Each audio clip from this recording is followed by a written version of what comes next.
আসসালামু আলাইকুম guys, my hobbies ব্লগে আপনাদের স্বাগতম। আশা করি সবাই ভালো আছেন, আমিও ভালো আছি। আজকে কিন্তু আমি সারাদিন কাজকর্ম করে একটু কাজ করতে বসে পড়লাম। আর আমি প্রতিদিন এরকম কাজ করি, তবে আপনাদের সাথে শেয়ার করা হয় না।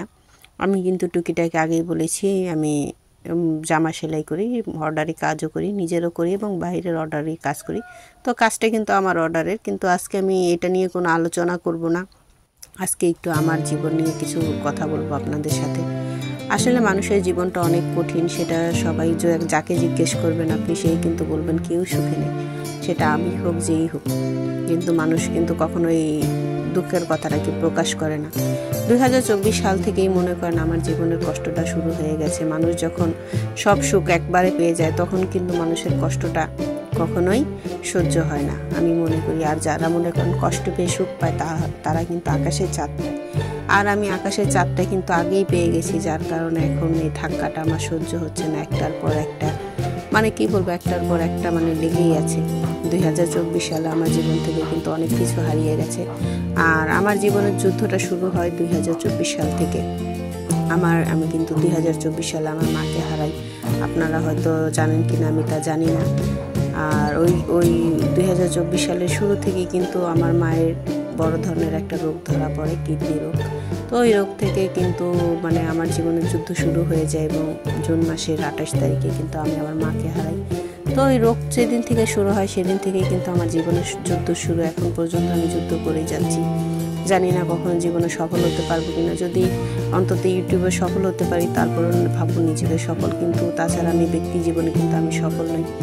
আমি সারাদিন এত ব্যস্ততার মাঝে থেকেও কিন্তু আমি যখন একা থাকি মাকে খুব মনে পড়ে, মিস করি। আর আমি জানি যারা মাকে হারিয়েছেন তারাই বুঝবেন আমার মতন যে কষ্ট কতটুকু। আর মাকে হারানোর পরে দেখবেন দুনিয়াটা কিন্তু যাদের হারিয়েছে তারা জানে সব কিছু ওলট পালট হয়ে যায়, তারা কিন্তু আর স্বাভাবিক জীবনে ফিরতে পারে না।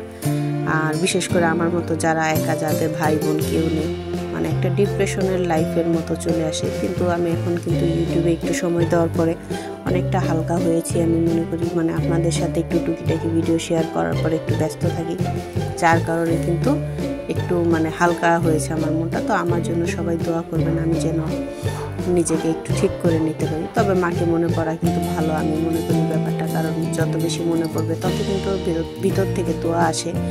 আর প্রতিটা মানুষেরই উচিত যে মায়ের জন্য দোয়া করা। শুধু মা না, মা বাবা যারাই মারা গেছেন সবার জন্য দোয়া করা, কারণ তাদের কিন্তু আমলের রাস্তা সব কিছু বন্ধ হয়ে যায়।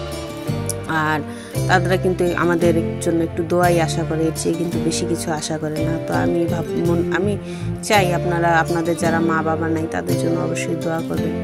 আর জীবনে চলার পরটা আসলে খুব কঠিন, মানে মানুষ যাকে আপনি বিশ্বাস করবেন সেই কিন্তু ঠকায়। শুধু আমার জীবন বলে আমি মনে করব না, আমি জানি যে এরকম কিন্তু সবার জীবনেই ঘটে। তো যাই হোক, মনে করেন আজকে মনটা খুব খারাপ, তাই আমি কিন্তু এই জামা সেলাই করতে করতে জামার কিন্তু কোনো রিভিউ না দিয়ে আমি কিন্তু আপনাদের সাথে শুধুমাত্র আমার জীবনের কথাগুলো শেয়ার করলাম। তো আপনারা কিন্তু কিছু মনে করবেন না, আপনারা এটা ভালোভাবেই নেবেন। আসলে সবসময় কিন্তু মানুষের মন মেজাজ ভালো থাকে না। আর মাঝে মাঝে মনে করেন যখন মনটা খারাপ থাকে তখন কিন্তু ভিডিও করার কোনো আগ্রহ থাকে না। আর আমার জন্য সবাই দোয়া করবেন আর আমাকে সাপোর্ট করবেন। আর এই দেখুন, কথা বলতে বলতে কিন্তু আমি কিন্তু জামা কাপড় সিলিয়ে ফেললাম। এগুলো কিন্তু অর্ডারি জামা। তো জামার কিন্তু এখানে সালোয়ার সেলাই করিনি, এখানে সালোয়ার কাপড় দিয়েও জামাই সেলাই করেছে এবং জামার কাপড় দিয়েও কিন্তু জামা সেলাই করেছি। আর ওড়নাটা সেলাই করা হয়েছে। আর সালোয়ার কাপড় উনি আলাদা কিনেছে।